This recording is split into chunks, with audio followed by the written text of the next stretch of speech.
कोई बात नहीं। चलें स्टार्ट करते हैं। आज हम लोग अपनी क्लास स्टार्टिंग से स्टार्ट करेंगे। कुछ चीज़ें जो हम लोग प्रीवियस लेक्चर्स में हम लोग देख चुके हैं, हम लोग वो चीज़ें भी देखेंगे। और सेकेंडली हम लोग क्या करेंगे, आज हम लोग न्यू डेटा भी पढ़ेंगे। ठीक है, तो स्टार्ट करते हैं।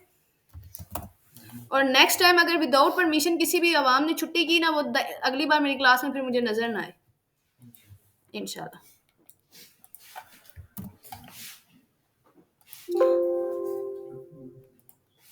ओके सबसे पहले आप लोगों ने यहाँ से लास्ट क्लास में भी मैंने आप लोगों को बताया था कि आप लोगों ने क्या करना है, प्लेन टेक्स्ट पे जाना है। प्लेन टेक्स्ट के ऊपर जाके आप लोगों ने सिंपल HTML को सिलेक्ट करना है। ठीक है, HTML को सिलेक्ट करने के बाद यहाँ पे आपने लिखना है HTML और साथ आपने प्रेस करना है कंट्रोल और स्पेस को गठा प्रेस करना है। ठीक है, तो इस तरह आपका पूरा जितना भी आपका साइंटिक्स है HTML का, वो सारा का सारा आपको यहाँ पे प्रोवाइड कर दिया जाएगा। अब क्योंकि हम लोगों ने प्रीवियस लेक्चर्स को भी रिवाइज करना है और एक न्यू टॉपिक भी करना है, तो जो न्यू टॉपिक आज हम लोगों ने करना है वो डिव का टॉपिक देखना है। तो हम लोग यहाँ पे कोई भी टाइटल दे देते हैं और टाइटल आज का डेट दे देते हैं, डेट इज ट्यूसडे लेक्चर के नाम से मैंने क्या कर दिया, यहाँ पे एक टाइटल दे दिया। ठीक है, Ctrl+S, इसको हम सेव भी कर लेते हैं डेस्कटॉप के ऊपर। लेक्चर 3 के नाम से मैंने इसको क्या कर दिया, सेव कर दिया। ठीक है, अब अगर मैं इस लेक्चर को यहां से ओपन करूं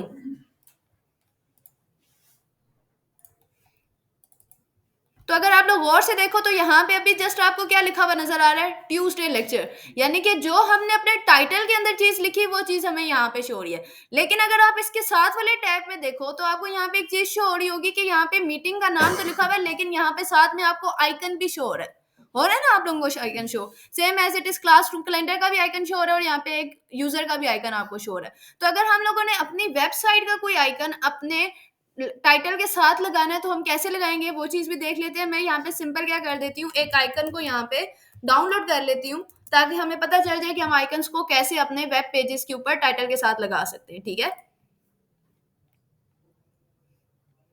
तो यहाँ पे हमारे पास multiple type of icons available हैं। हम इसमें से कोई भी एक आइकन ले लेते हैं, लाइक ये वाला आइकन लेते हैं ताकि नजर भी आए। PNG यूज हो सकता है इसमें, सब कुछ यूज हो सकता है। ठीक है, तो इस इमेज को मैं यहाँ पे th.jpeg के नाम से मैं क्या कर देती हूँ, इसको मैंने यहाँ पे सेव कर दिया। ठीक है, अब मैंने क्या करना है, जब आपने आइकन यूज करना होता है तो आपके पास एक टैग होता है सेल्फ क्लोज टैग। मैंने आप लोगों को लास्ट क्लास में बताया था कि सेल्फ क्लोज टैग कौन से होते हैं, वो टैग्स होते हैं जिनको क्लोज करने की आपको जरूरत नहीं पड़ती, वो खुद से ही क्लोज होते हैं। तो ये लिंक का जो टैग है ये आपका सेल्फ क्लोज टैग है। ठीक है, उसके बाद मैंने आपको ये भी बताया था कि आपने जब अपने टैग्स के अंदर कोई एडिशनल प्रॉपर्टी यूज करनी होती है तो आप लोग क्या करते हो, एट्रीब्यूट्स को यूज करते हो। तो ये जितना भी आपके पास ग्रीन कलर में REL टाइप और HREF लिखा हुआ आ रहा है, ये आपके क्या है, एट्रीब्यूट्स हैं। यानी कि आप एक टैग के अंदर एडिशनल चीज यूज कर रहे हो। ठीक है, तो हम लोग REL के अंदर हम लोगों ने क्या करना है, आइकन यूज करना है ना। हमें एज आइकन इंप्लीमेंट करना चाह रहे हैं तो यहाँ पे मैं क्या लिखूंगी, आइकन। टाइप के अंदर क्या है, इमेज को एज आइकन शो कर रहे हैं तो मैं यहाँ पे सिंपल लिख दूंगी इमेज, और इमेज के साथ में क्या लिख दूंगी, X icon. And then HREF के अंदर आपने जो इमेज एज आइकन शो करनी है वो इमेज आप डालते हो। तो इमेज का नाम हमारा था TH डॉट एक्सटेंशन उसकी क्या है, JPEG। ठीक है, Ctrl+S। अब देखिएगा तो ये देखो अब यहाँ पे आपको क्या हो गया, आइकन शो हो रहा है। ठीक है, समझ आ गई।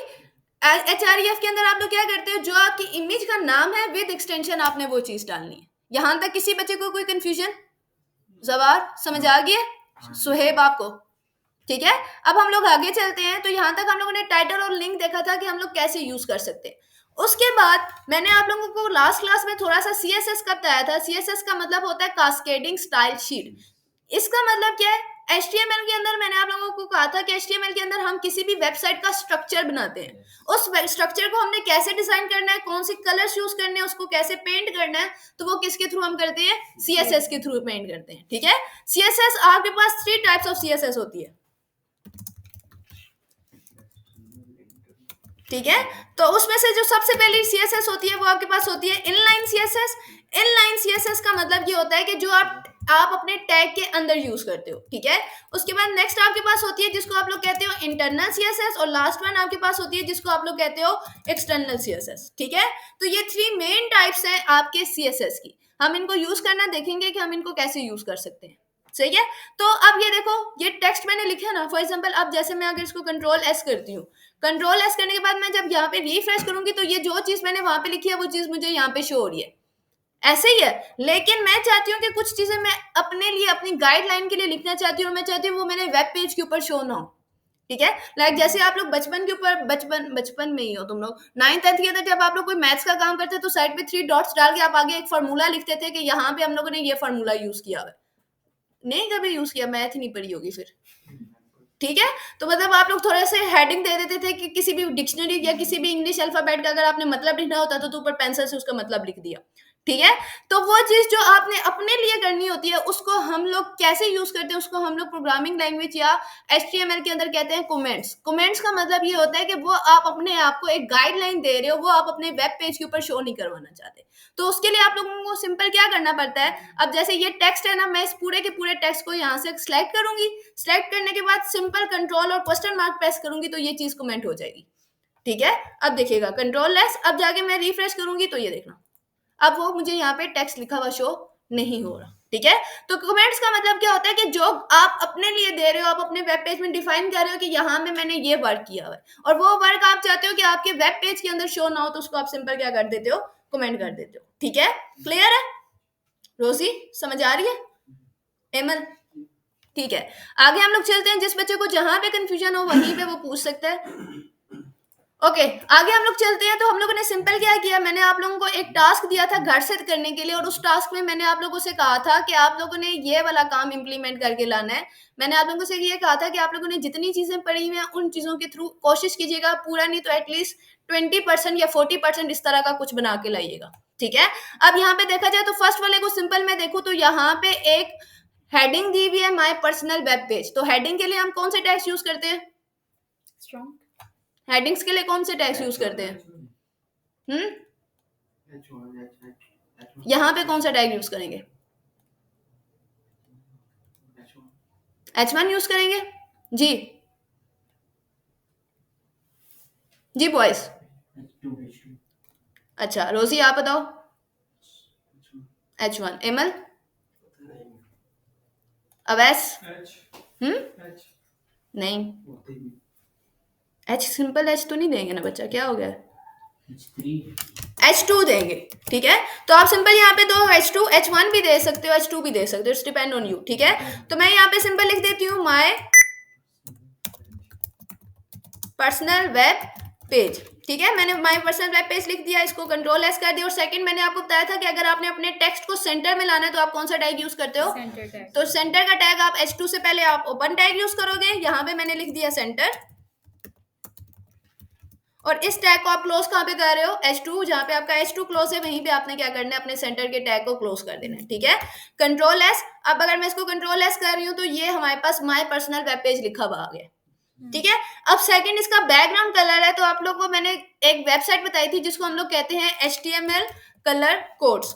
ठीक है, इस वेबसाइट को आप ओपन करो, फॉर एग्जांपल किसी कलर का अगर आप लोगों को नाम नहीं आता, आप यहाँ से उस कलर को सिलेक्ट कर सकते हो। ठीक है, तो यहाँ पे हमारे पास multiple type of colours available है। तो कुछ आई थिंक सो इस तरह का कलर है, लाइक फॉर एग्जांपल ये कलर है शायद, तो हम इस कलर को, फॉर एग्जांपल मैंने ये वाला कलर इंप्लीमेंट करना है। आपने जिस चीज पे फोकस करना है आपने इस चीज पे फोकस करना है। ठीक है, अगर फॉर एग्जांपल मैं ये चीज सेलेक्ट कर रही हूँ तो ये देखो इसका हेक्साडेसिमल कोड चेंज हो रहा है। मैं ये सिलेक्ट कर रही हूँ, इसका हेक्साडेसिमल कोड चेंज हो रहा है। तो जो कलर आपने यूज करना है उस कलर को आप सिलेक्ट करो, इसके कोड को यहाँ से कॉपी करना है आप लोगों ने।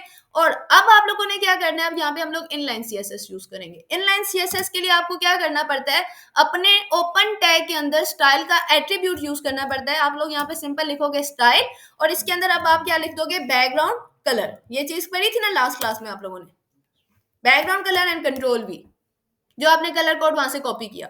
कंट्रोल एस, अब देखिएगा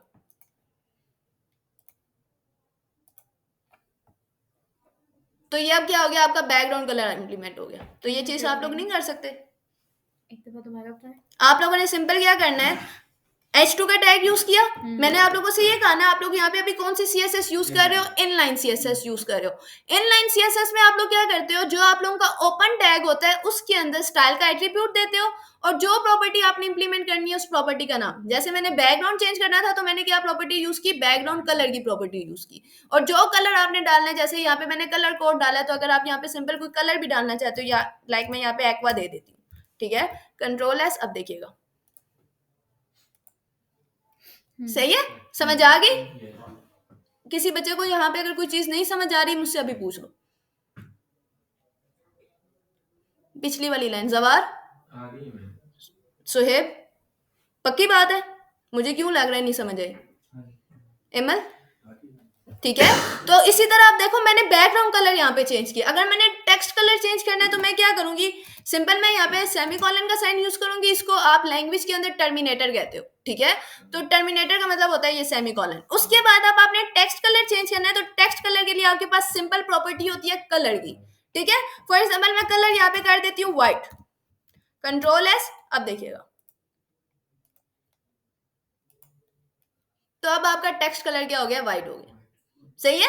तो बैकग्राउंड चेंज करने के लिए आप इन सीएसएस की कौन सी प्रॉपर्टी यूज करते हैं, बैकग्राउंड कलर। और टेक्स्ट का कलर चेंज करने के लिए आप कौन सी प्रॉपर्टी यूज करते हैं, कलर की प्रॉपर्टी यूज करते हैं। क्लियर। तो ये नहीं हो सकता था, मैम इससे आगे किया तो फिर क्यों गए थे कि नहीं किया हुआ। और ये लाइन भी मोटी की हुई है फेडिंग करके, फेडिंग के। ओ सबर सबर, ज्यादा आगे नहीं जाना, पीछे आ जाओ, वापस आ जाओ वापस, ठीक है। तो लास्ट क्लास में मैंने आप लोगों को एक और चीज बताई थी, आप लोग इमेज कैसे इंप्लीमेंट करते हो। तो इमेज इंप्लीमेंट करने के लिए आपके पास सिंपल टैग होता है जिसको आप लोग कहते हो इमेज टैग, SRC। इस इमेज के टैग के अंदर आपने सोर्स का एट्रीब्यूट यूज करना है और उसकी सोर्स की शॉर्ट फॉर्म होती है एसआरसी। जो आपने इमेज डालनी है वो इमेज का नेम विद एक्सटेंशन आप डालोगे। लाइक मैंने यहाँ पे अब इमेज डालनी है, वही जो हम लोगों ने इमेज ऊपर डाली है ऐसा आइकन th.jpeg, मैं ये वाली एज अ इमेज डाल रही हूँ, ठीक है। Control S. अब देखिएगा तो ये आपके पास इमेज आ गई, सही है। अब इस इमेज की अगर आप लोगों ने हाइट एंड विड्थ कम करनी है तो वो हाइट एंड विड्थ भी आप कम कर सकते हो। कैसे, इसी इन्वर्टेड कॉमा के बाहर आप लिखोगे हाइट। हाइट फॉर एग्जांपल मैं इसको दे देती हूँ 120 पिक्सल्स एंड साथ में एक और दे देती हूँ विड्थ, और विड्थ भी मैं इसको दे देती हूँ 120 पिक्सल्स, ठीक है। Control S. याद रखिएगा हाइट एंड विड्थ हमेशा आप पिक्सल्स में देते हो। तो ये देखो अब इस इमेज की हाइट एंड विड्थ क्या होगी है, अगर आप कम होगी, सेंटर में करना है तो हम सेंटर का टैग, ठीक है। यहाँ तक किसी बच्चे को कोई कंफ्यूजन कि आप इमेज कैसे डालते हैं, ठीक है। तो अब अगर इसी इमेज को मैंने सेंटर में करना है तो सेंटर करने के लिए आप लोगों को मैंने सेंटर का टैग बताया हुआ है। आप लोग सिंपल यहाँ पे क्या यूज करोगे, सेंटर का टैग, ठीक है। Control S. अब देखिएगा तो ये अब आपकी इमेज कहाँ पे आ गई, सेंटर में आ गई। अब अगर मैंने अपनी इमेज को राइट साइड पे करना है तो फिर क्या करूंगी, फ्लोट राइट की आपके पास एक प्रॉपर्टी होती है, ठीक है। उसको आप कैसे देते हो, फॉर एग्जाम्पल मैं यहाँ पे एक और इमेज यूज कर देती हूँ, मैं देखती हूँ यहाँ पे कोई इमेज है तो ओके यहाँ पे आपके पास एक gmail.jpeg करके इमेज पड़ी हुई है, हम इसको इम्प्लीमेंट करते हैं। तो इमेज src और फॉर एग्जांपल आपने इमेज डालनी है gmail.jpeg, ठीक है। और उसके बाद मैं इसकी हाइट एंड विड्थ भी डाल देती हूँ कुछ। हाइट मैं इसकी दे देती हूँ 150 पिक्सल्स और विड्थ भी मैं इसको दे देती हूँ 150 पिक्सल्स, ठीक है। अब मैंने इस इमेज को राइट साइड पे लेके जाना है तो मैं यहाँ पे एट्रीब्यूट यूज करूंगी स्टाइल का, क्योंकि मैंने आप लोगों को पहले बताया कि इनलाइन सीएसएस के लिए आप क्या यूज करते हो, स्टाइल यूज करते हो, ठीक है। उसके अंदर आप लिखोगे फ्लोट, राइट साइड पे लेके जाना है तो आप लिखोगे फ्लोट राइट, ठीक है। Control S. अब देखना तो वो इमेज आपको ये राइट साइड पे मिल रही है, ठीक है। अगर इसी इमेज को अगर मैंने लेफ्ट साइड पे लेके जाना है तो मैं यहाँ पे क्या लिखूंगी, फ्लोट लेफ्ट,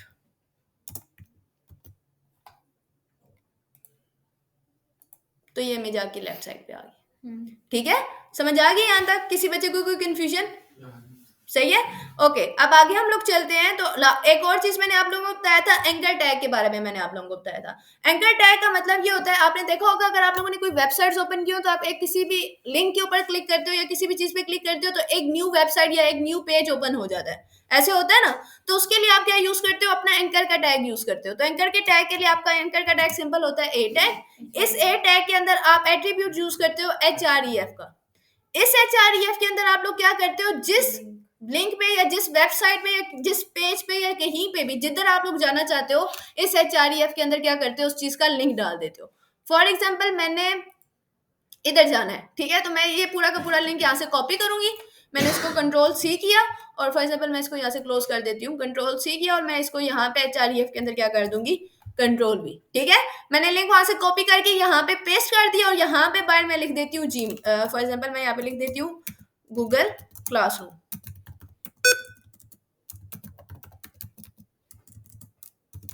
ठीक है। और एट द एंड में क्या कर देती हूँ, अपने एंकर के टैग को क्लोज कर देती हूँ, ठीक है। कंट्रोल एस, अब देखिएगा कंट्रोल एस, ये देखो अब यहाँ पे आपके पास ये गूगल क्लासरूम लिखा हुआ आ रहा है ना, मैं इसके ऊपर क्लिक करूंगी तो ये देखना, ये आगे यहाँ पे ये देखो स्क्रॉल हो रहा है, तो अब आपके पास ये गूगल क्लासरूम ओपन हो गया। Target plan. ठीक है, अभी क्या हुआ कि आपका जो वेब पेज था, जैसे ही मैं उसके ऊपर क्लिक करती हूँ इसके ऊपर न्यू वेबसाइट ओपन हो रही है। ऐसे ही है, मैं ये चाहती हूँ कि इसके ऊपर ओपन ना हो बल्कि एक अलग टैब के ऊपर ओपन हो, तो आप क्या करते हो, आपके पास एक एट्रीब्यूट होता है जिसको आप लोग कहते हो टारगेट। तो एंकर टैग के अंदर आप यूज करोगे टारगेट, और टारगेट आप दे दोगे अंडरस्कोर और साथ आप लिख दोगे ब्लैंक। अंडरस्कोर ब्लैंक लिखने से आप देखना क्या होगा, मैंने इसको रिफ्रेश किया, अब जैसे ही मैं क्लिक करूंगी तो ये न्यू टैब के ऊपर आपका गूगल क्लासरूम ओपन होगा। ठीक है, समझ आ गई एंकर टैग कैसे इंप्लीमेंट करना है। अब ऐसे ही अगर मैंने इस एंकर के टैग को अपनी इमेज के ऊपर इंप्लीमेंट करना है, मैं देखना चाहती हूँ कि इमेज के ऊपर कैसे इंप्लीमेंट होता है, तो आपने सिंपल क्या कर देना, जहां पे आपने गूगल क्लासरूम लिखा है इसकी जगह आप अपनी इमेज यूज कर लो। लाइक फॉर एग्जांपल मैंने ये वाली इमेज यूज करनी है, तो मैं सिंपल इसको यहाँ से कंट्रोल सी करके यहाँ पे कंट्रोल वी कर देती हूँ। अब देखना कंट्रोल एस, अब आपके पास ये इमेज आ गई है, मैं जैसे इस इमेज के ऊपर क्लिक कर रही हूँ तो क्या हो रहा है, न्यू टैब ओपन हो रहा है। सही है, समझ आ गई कि आप इमेज के ऊपर अपना एंकर टैग कैसे लगा सकते हो। यहां तक किसी को कोई कंफ्यूजन?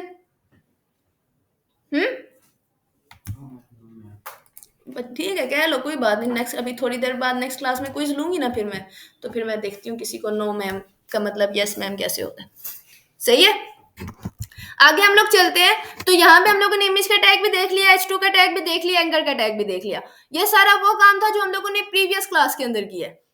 ठीक है, आज अब हम लोग नेक्स्ट क्या चीज करेंगे, अगर आप लोगों ने अपनी कोई ऑडियो या अपनी कोई वीडियो अपने वेब पेज के ऊपर इंप्लीमेंट करनी है, तो आप वो चीज कैसे इंप्लीमेंट करते हो। तो सबसे पहले मैं क्या करती हूँ, गूगल से कोई ऑडियो और वीडियो क्या कर लेती हूँ, डाउनलोड कर लेती हूँ।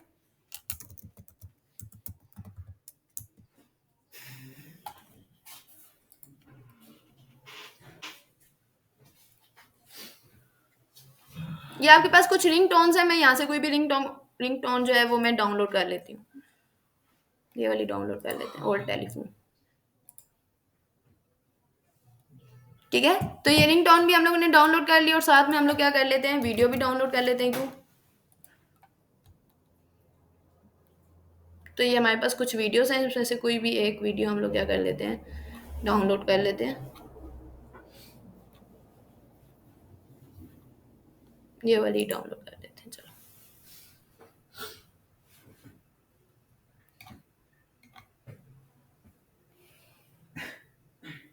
हो जा,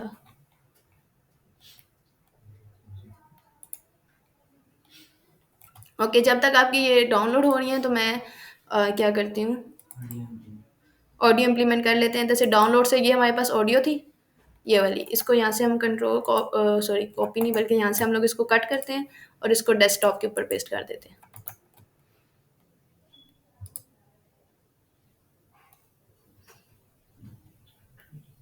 ओके, एक सेकेंड, वो कह रहा है कि फाइल आपकी क्रोम के ऊपर ओपन है।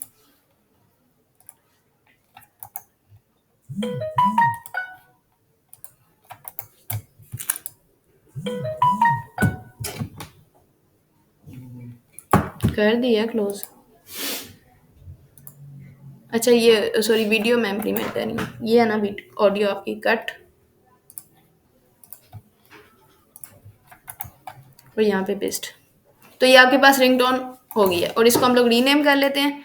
तो इसको हम लोग सिंपल ओल्ड के नाम से हम रख लेते हैं। तो old.mp4 के नाम से आपके पास ये ऑडियो एक पड़ी हुई है। ठीक है, तो अगर आप लोगों ने ऑडियो इंप्लीमेंट करनी है, तो ऑडियो को इंप्लीमेंट करने के लिए आपके पास सिंपल टैग होता है ऑडियो का। ठीक है, इस ऑडियो के टैग के अंदर एक और आप टैग यूज करते हो जिसको आप लोग कहते हो सोर्स।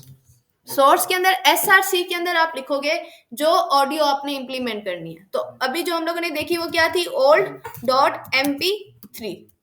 ठीक है, और टाइप के अंदर आप क्या लिखोगे, ऑडियो है ना, तो सबसे पहले आप लिखोगे ऑडियो, और साथ इसकी एक्सटेंशन क्या है, MP3 एक्सटेंशन है। देखो मैं कंट्रोल एस कर रही हूँ, कंट्रोल एस करने के बाद जब मैं इसको रिफ्रेश करूंगी अपने पेज को, तो कोई ऑडियो नहीं आई, कुछ भी नहीं आया ना। तो क्या इट्स मीन्स दैट आप लोग यहाँ पे इसकी एक शॉर्ट पासवर्ड होता है या एक की समझ लो, ऑडियो के आगे आपको एक चीज लिखना मस्ट होता है जिसको आप लोग कहते हो कंट्रोल्स। सिंपल आप लिखोगे कंट्रोल्स। ठीक है, कंट्रोल एस, अब देखना, तो ये आपके पास ऑडियो आ गई है।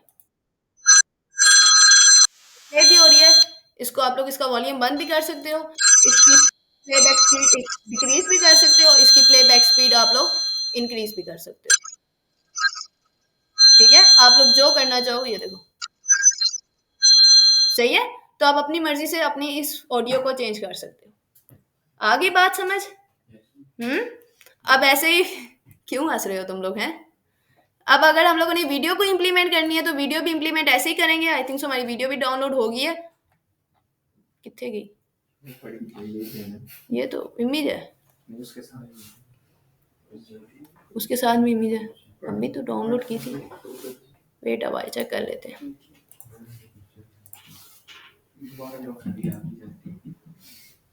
तो ये आपके पास वीडियो पड़ी हुई है, इसको हम लोग यहाँ से सिंपल कट करते हैं और कट करके हम इसको यहाँ पे पेस्ट कर देते हैं। ठीक है, तो इसको भी रीनेम कर लेते हैं। इसका एक्चुअली में नेम बहुत बड़ा है, तो आप लोग रीनेम कर सकते हो। रीनेम करके हम इसको रख देते हैं कप।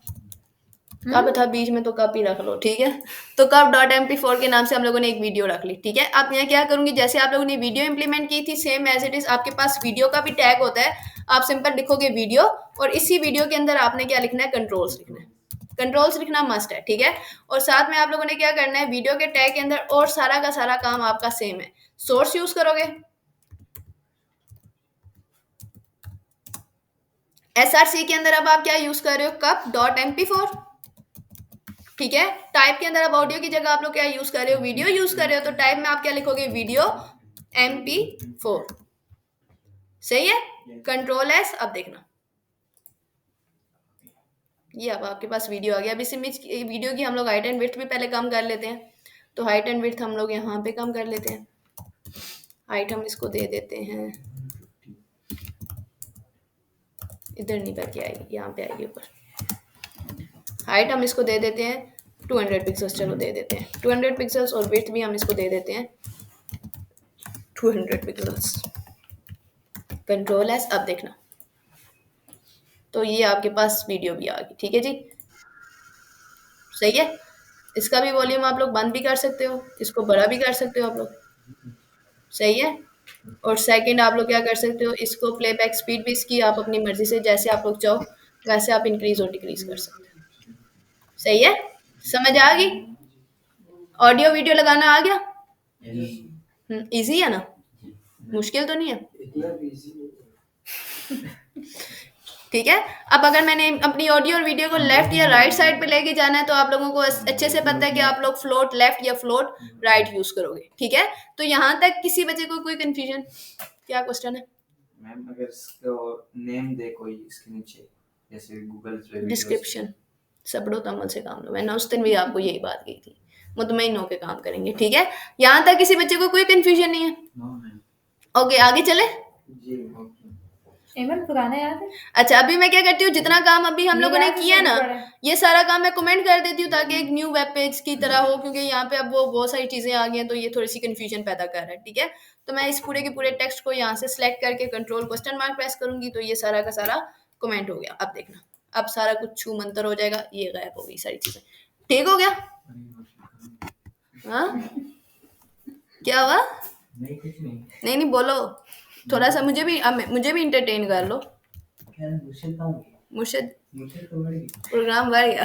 ठीक है, तो अब हम लोग क्या करेंगे, नेक्स्ट जो चीज हम लोगों ने देखनी है वो अनऑर्डर्ड लिस्ट और ऑर्डर्ड लिस्ट देखनी है। सबसे पहले मैं आपको बता देती हूँ कि अनऑर्डर्ड लिस्ट क्या होती है और ऑर्डर्ड लिस्ट कैसे होती है। आप लोगों ने वर्ड यूज किया है ना, बुलेट पॉइंट्स दिए थे उसमें। तो बुलेट पॉइंट्स आपकी तरह दो तरह के होते हैं, एक वो जिसके अंदर आप इस तरह की कुछ शेप्स यूज करते हो, और एक वो जिसके अंदर आप लोग नंबर्स यूज करते हो या आप लोग ABC यूज करते हो। ठीक है, तो जो आपके पास नंबर्स वाली चीज होती है इसको आप लोग कहते हो ऑर्डर्ड, और जो आपके पास शेप्स वाली चीज होती है इसको आप लोग कहते हो अनऑर्डर्ड। ठीक है, तो अब ये चीज हम लोग देखते हैं कि ये चीज हम लोग कैसे इंप्लीमेंट करते हैं। तो जैसे आपके पास अनऑर्डर्ड लिस्ट के लिए आपके पास टैग होता है जिसको आप लोग कहते हो UL। ठीक है, UL का टैग ओपन भी होता है, UL का टैग क्लोज भी होता है। अब इस अनऑर्डर्ड लिस्ट के अंदर आपने जितने एलिमेंट्स ऐड करने हैं आप एलिमेंट्स ऐड कर सकते हो, लेकिन उसके लिए आपको एक टैग देना पड़ता है जिसको आप लोग कहते हो LI। LI का मतलब होता है लिस्ट आइटम। अगर फॉर एग्जाम्पल अब मैं यहाँ पे वीकेंड डेज डाल दूं मंडे, LI ट्यूसडे,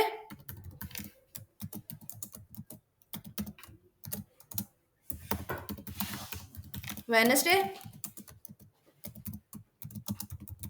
इतने ही बहुत है, थर्सडे। ठीक है, अब मैं इसको कंट्रोल एस कर रही हूँ, अब देखना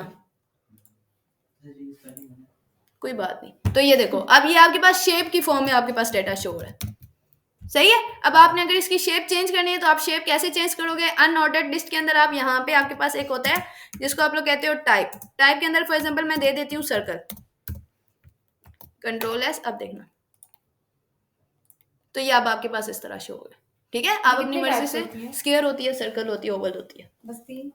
ठीक है, तो आप इस तरह क्या कर सकते हो, अपनी शेप को चेंज भी कर सकते हो। ठीक है, तो ये आपके पास अनऑर्डर्ड लिस्ट है। अगर मैंने इसको ऑर्डर्ड लिस्ट में करना है तो ऑर्डर्ड लिस्ट के लिए आपको क्या करना पड़ता है, जैसे यूएल होता है इसी तरह ऑर्डर्ड लिस्ट के लिए आप लोग यूज करते हो ओएल। ठीक है, और सारा काम आप लोगों का सेम है। ये जो लिस्ट आइटम्स मैंने इधर डाले थे वही लिस्ट आइटम मैं यहाँ से कॉपी करती हूँ और मैं यहाँ पे डाल देती हूँ, और एट द एंड में क्या करूंगी, अपनी ऑर्डर्ड लिस्ट को क्लोज। तो आप देखना कंट्रोल एस, तो ये अब आपके पास 1 2 3 की फॉर्म में आ गई। ठीक है, तो ये अब आपके पास ऑर्डर्ड लिस्ट होगी और ऊपर वाली आपके पास कौन सी होगी? ठीक है, तो अगर इसकी मैंने टाइप चेंज करनी है तो मैं टाइप चेंज कर सकती हूँ। फॉर एग्जांपल मुझे रोमन में चाहिए तो मैं यहाँ पे जैसे मैंने टाइप दी, टाइप, और फॉर एग्जांपल यहाँ पे अगर मैं स्मॉल आई दे देती हूँ और कंट्रोल एस कर देती हूँ तो ये देखना, तो स्मॉल में रोमन नंबर्स आपको दे देगा, अगर कैपिटल आई डालती हूँ तो कैपिटल में दे देगा।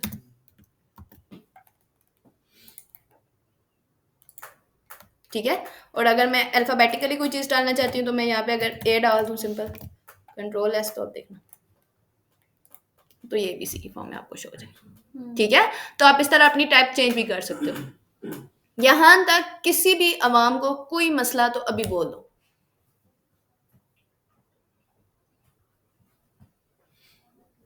ओके ओके, जवार, अवैस, राहत, फाहद,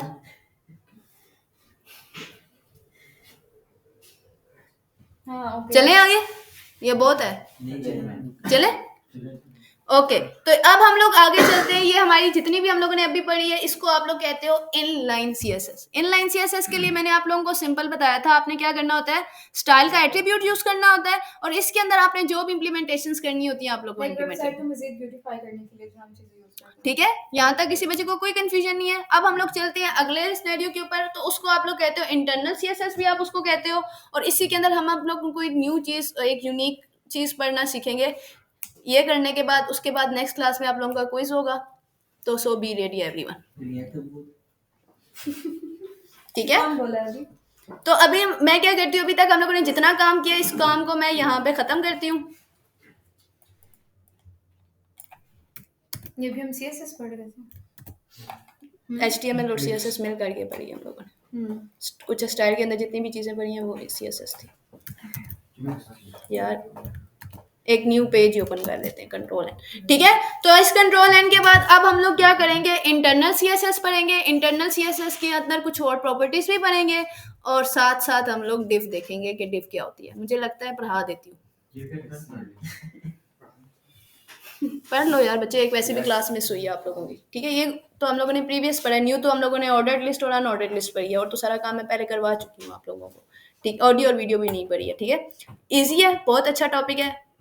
तुम लोग कहोगे वाह क्या पढ़ना शुरू किया, असल काम अभी यहाँ से स्टार्ट है। ठीक है, पहले इंट्रो था, ट्रेलर था, अब मूवी करेंगे स्टार्ट। ठीक है, इंशाल्लाह अल्लाह खैर करेगा।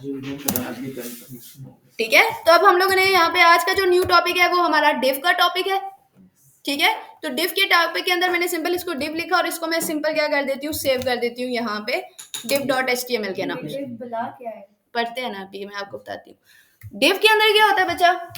अभी आप लोगों ने देखा, अभी हम लोग कोई भी टैग यूज कर रहे हैं तो वो अपनी मर्जी से कहीं पे भी उसको डाल के दे रहा है। ऐसे ही है ना, इमेज का टैग भी, इमेज भी कहीं पे भी आ रही है, टेक्स्ट कहीं पे भी आ रहा है, तो वो एक सिनेरियो नहीं बन रहा है, एक सीक्वेंस नहीं बन रहा। ठीक है, तो डिव का टॉपिक क्या करता है, आपकी वेब पेज को कॉलम वाइज डिवाइड करता है। यानी कि आपने अपने वेब पेज के अंदर जितने भी कॉलम्स बनाने हैं, ठीक है, वो कॉलम वाइज क्या उसको कर देगा, डिवाइड कर देगा।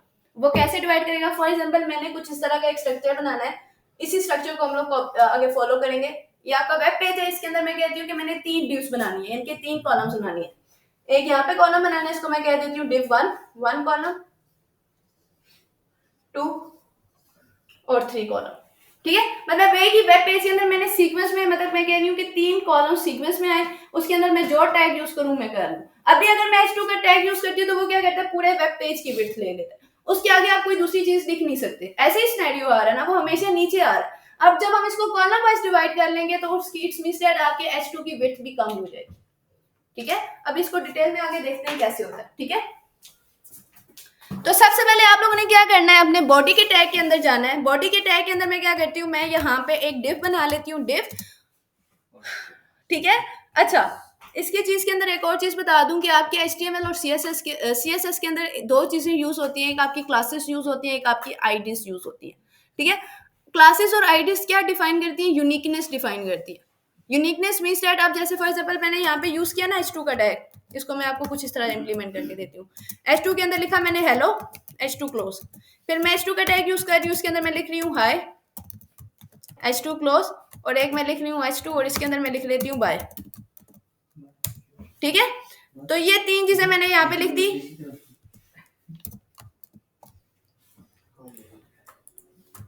सही है, ये 3 चीजें मैंने लिख दी, कंट्रोल एस किया मैंने साथ,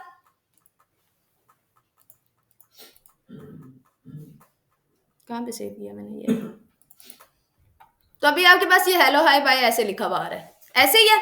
अब अगर मैं CSS इसके ऊपर इंप्लीमेंट करती हूँ ना, इंटरनल CSS अब आप लोगों ने इंप्लीमेंट करनी है। याद रखिएगा, आपकी इनलाइन CSS आप टैग के अंदर यूज करते हो और इंटरनल CSS आप हमेशा अपने हेड पार्ट के अंदर यूज करते हो। तो इंटरनल CSS के लिए आपने हेड के अंदर क्या करना है, एक स्टाइल का टैग यूज कर देना है, सिंपल। अब देखो, अब अगर मैं यहाँ पे ये करती हूँ, मैंने फॉर एग्जाम्पल H2 का बैकग्राउंड कलर चेंज करना है, तो मैं यहाँ पे लिखूंगी H2 देयर कर्ली ब्रैकेट्स। अब इसके अंदर मैंने बैकग्राउंड कलर चेंज करना है, फॉर एग्जांपल मैं बैकग्राउंड कलर दे देती हूँ एक्वा और टर्मिनेटर का साइन, कंट्रोल एस। अब देखना, तो उसने क्या किया, जितने मैंने H2 यूज किया उन सब का कलर चेंज कर दिया। कसम से नहीं समझ आया। नहीं समझ आया? इसको हम नेक्स्ट क्लास में करेंगे, नहीं आया ना? ठीक है? आईडी लगाते हैं इसमें, आईडी लगा के इसको नेक्स्ट क्लास में करते हैं, क्योंकि अभी तुम लोग कंफ्यूज हो गए। हाँ, इसको नेक्स्ट क्लास में देखते हैं। अभी मैं तुम लोगों को जो मैंने ग्रुप में टास्क शेयर किया हुआ सारी वहां बैठ के वो टास्क करेंगे।